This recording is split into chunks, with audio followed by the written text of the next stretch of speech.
All right, tell me when you guys are ready. I need a second. Okay. We had Raimondi standing in for your framing, but it didn't quite work out. I I could have told you that. Getting there, though. You had a little growth spurt recently, or? John was like, you're stunned level, stunned leg maybe, not stunned double. All right, we all good? Yeah, go ahead. All right, so here we are again. I mean, you guys have seen the news Nevada put out. So a couple, again, low-level positive M3 metabolites for Jon Jones. Not going to affect the fight this Saturday. You know, as I was talking about it this morning, I've been on the phone with Andy Foster, State of California Executive Director, Bob Bennett, Executive Director, John's camp, his attorney, internally here with the UFC. And all of us are of the opinion, well, this is, you know, it's not great that every time Jon fights, an issue like this comes up. However, based on the amount of testing that he's had over this last 2 months, these recent low-level positives are the best evidence I think we've seen of what these experts are telling us, and that is no readministration of this substance and no performance-enhancing benefit. You know, we now have, I'm just looking at Nevada's release, you have, you know, 2 very low-level picogram positive, bookended by 2 negative tests within, you know, a week and a half. If there was readministration of this substance, you would clearly see the parent compound, you would see short and mid-term metabolites, which science has shown would be in existence for several weeks. So again, while unfortunate for Jon, I think that, you know, based on the level of the amount of testing, it's the best evidence that I've seen. I was counting the entities that are testing Jon right now. I've never, in the history of my experience in anti-doping, 15, 16 years, seen as many entities testing one athlete. He's got State of California individually on their own who tested him at the California event. He's got VADA on behalf of California. He's got the Nevada Commission, which has done some tests on their own with an independent collector. He's got Nevada, who has done VADA testing, and then he's got USADA testing. So 5 different entities have tested him over the first 2 months of 2019. There's not been another athlete on the planet that's ever had that happen. Jeff, to that point, why were only the NSAC tests the one that registered the positives? I mean, are these tests being applied or measured differently? No, I mean, well, the reality is, while you have different entities doing the collecting, they're all going to the same laboratory, Smyrtle, Salt Lake City testing laboratory. They go to that laboratory with just a number, so there's nobody at the laboratory that knows that they're looking at Jon Jones's sample. So when you look at all those facts together and you know, kind of see the layout of these negative, positive, negative, again, it's really solid science evidence of what these experts have been saying all along. And how about the dates, the 14th and 15th? As you said, bookended by clean tests. The theory, I guess, because we don't have exact science, is that the weight cut is what causes this pulsing. So why is it the 14th and 15th? What's the theory there as to why those show up and then afterwards it's not? It's a good question. I just got off the phone with Jon's camp, and who told me that period of time was when he was peaking in his training. So, you know, typically a fighter getting ready for a fight will, you know, gradually increase that intensity, peak, and then maybe a couple weeks out, taper off so that they're, you know, fresh for the fight. And that was right in the heart of when Jon, what his camp has told me, was peaking in his training for this fight. And just one last question for me. I guess this is also kind of theory, but how long do we expect to keep seeing these results? Because I think people are concerned. I mean, is this a year, 2 years, 5 years, his career? How long do we expect to keep seeing these? That's the million-dollar question. I don't think science knows right now. But again, as I've stated publicly, Jon's not the only athlete that this is happening to. Not the only UFC athlete, and then certainly there's athletes that I've talked to, other sports entities, professional sports leagues, that have had it happen to them too. So it's becoming quite common, and I think it's just a circumstance that level, the sensitivity level of testing over the last couple of years has increased 10, not 100-fold. I mean, you're talking about, there's another professional sports league that detected a 1 picogram quantity of that M3 metabolite. So I think pretty soon, and I don't even know what the next lowest measurement level is, but I think pretty soon you're going to start seeing that when they can detect 1 picogram. Again, I've laid out the example, grain of salt cut 55 million times, one of those pieces is a picogram. When you can detect 1 piece out of 55 million, it's just an incredible sensitive level. So Jeff, just to be as clear as we can here, because Jon has been tested so many times, I think 9 times since the fight, almost once per week, if he were taking anything actively, it would have shown up in one of those tests because it's being tested so often. Is that not correct? Correct. That's what every expert's telling me. And if you look back at the Rodchenko paper, the one guy that actually studied this and identified these compounds, he's identified short and midterm metabolites that would be around for 2 to 3 weeks. And now, throughout these 2 months, I don't think a week has gone by when he hasn't been tested. So to me, that's why this evidence now is so strong and so supportive that there was no readministration of this substance. Why was there a 10-month lull where you saw the test, John, while he was suspended? So we're talking back, a year and a half ago. Yeah, that's an interesting, good question. So I think the first thing to note is, while you're right, there was, a gap when he wasn't tested. John didn't know that. John was still subject to testing. UFC didn't know that. Nobody called him and said, you're not going to be tested for this period of time. USADA doesn't necessarily share, they don't share with the UFC their, testing plans or protocol. For good reason, in case anyone at the UFC could have, a favorite or something. This is why the independence of this program is so important. There's no possibility that anybody could tip off a fighter for when they're going to be tested. So, that would be a better question directed to USADA. My guess would be they knew he was going to be suspended for a relatively long period of time. And, the reality is we only have a limited amount of tests. And are you going to devote, a lot of testing to someone who's not going to be fighting for a while, and with the plan of, hey, let's start 6 or 7 months out really testing heavily? I'm guessing that was their plan, but that would be a better question directed at them. Is that an incredible flaw in the program, though?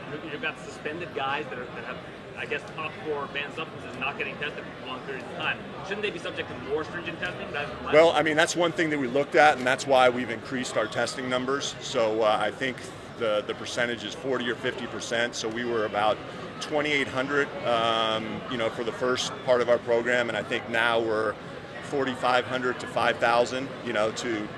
Hindsight's 20/20, but yeah, I think going forward, certainly we've expressed to them that just what you're saying. Hey, it's, even when someone's out on suspension, they should probably be tested pretty regularly. Yeah, I think the overall quantity is not as much the issue as seeing someone like Brock Lesnar tested once in Q1, John Jones tested twice in Q1. It just doesn't seem to make a whole lot of sense when you look at other athletes that have never had any sort of adverse testing get tested 4 or 5 times. Yeah, again, although on the other side, I'd say look at when those athletes are fighting and look at the lead up to that fight and the several months to that fight.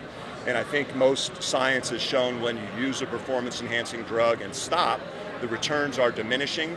And that's why under our program, an athlete who retires on his own and gets back in is required to be in there for 6 months before they can fight. So I think 6 months is that magic marker that even if you've used something, if you're off of it for 6 months, science has tended to show your returns are diminishing, if any, at the end of those 6 months. So Jeff, this is over, I guess, a year and a half now that this M3 long-term metabolite has been pulsing in John's system. Is there anything to be deduced about when that could have gotten in there, and also how much he could have ingested that could have kept it in the system for this period of time? It's a long time. Yeah, I don't think we know that yet, and certainly, in the lead up to this last one, he had every incentive to try to find what contaminated supplement it was, because likely if he was able to definitively show that, there would have been mitigating circumstances and that would have decreased that sanction. He couldn't, so what that tells me is he doesn't know or can't figure out why it happened. But yeah, all those are great questions. It is one of the strangest compounds I've ever seen. Again, in my 15, 16, 17 years in anti-doping, I've never seen one like this. That initial violation in July 2017, right. At that point, everyone thought that this was something that he took relatively recently. But now, knowing what we know now, could it be something that he took in 2015 or 2014? Great point. Yep, great point. That we don't know that it immediately preceded that test. It could have been a year or two before that. There's just a ton of unknowns right now with how this metabolite acts. And again, I would remind everybody, never in the history of John's testing program has a parent compound ever been found, a short-term or a mid-term metabolite. It's always this long-term, strange-acting metabolite. Has there been any effort by John and his team, or maybe USADA and you guys, to go back and look at maybe what John was taking, with a supplement or something back, even going back to 2015, 2014, before the USADA program even started, to see what was the origin of this? Yeah, I think it's safe to say that John and his team went over everything he did over the last 2 years with a fine-tooth comb, trying to find out how this happened, and has been unsuccessful to date. You mentioned that Grant Dawson is another UFC fighter who's went through something similar. He was cleared by USADA eventually after investigation. And I believe you said recently too that there was someone else going through the same thing. Are you able to say who this fighter is? No, not now. Although eventually we will. Everything will be transparent, right? I think for good reason. For cases like this, we changed our policy so that until the case is adjudicated, then we'll be transparent. But the reality of what was happening is, fighters that weren't doing anything intentionally were, labeled as cheaters. Now, it's not to say that there's strict liability on our program. Our program's more than just not taking prohibited substances. You've got to be, and this case exemplifies that more than any, you've got to be super careful on what supplements you take, what prescribed medicine you're taking, almost what foods you're eating in certain countries when it comes to some meat contamination. So, John's team is probably as careful a team right now, ensuring that what goes in his system is okay. And that unnamed fighter, is it also an oral turinabol as the DH? M3 metabolite, correct. Metabolite, the exact same thing, essentially. Yep. Okay. Can I just ask as a point of clarity? The term double jeopardy has been used to explain why an athlete or John cannot be punished for the initial infraction when he's already been punished. Is that an across-the-board policy? Say again. Double jeopardy is sort of used to explain like he was punished once, he can't be punished for that infraction again. Is that an across-the-board policy? Absolutely. I mean, think about it. It makes sense. You're not going to punish an athlete 2 times for the same activity. So yes. Although that does vary though, depending on what jurisdiction and what body you're in, because there's also strict liability that some leagues have where there is something found in someone's system. True, and I don't think his question was about strict liability. Yeah. It was if, say you punish someone, as John was, for strict liability, if that is still showing up after a year or 2 and there's no evidence that there was re-administration, you wouldn't punish them again under the strict liability provision. Yeah, and that's across the board, absolutely. You mentioned he hasn't had anything aside from a long-term, a long-term test. Does that include UFC 200? Say that one more time? The positive test for UFC 200, I think that was for clomiphene. Those were different substances. Okay. Yep. And you can go back. There's a publicly released arbitrator decision in that case, 40, 50 pages, which lays out all the facts in that case. The science was definitively able to show that it came from a tainted medication that he took. One he probably shouldn't have. He was punished for it.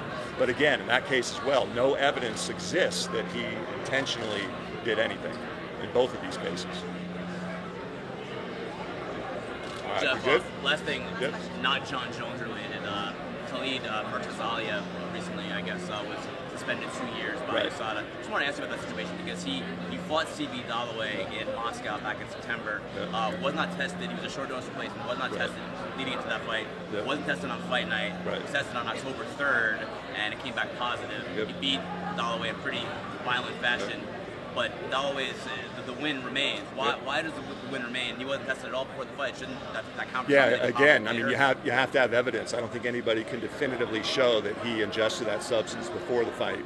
But hey, I'm in agreement with you, and I definitely had those discussions with USADA.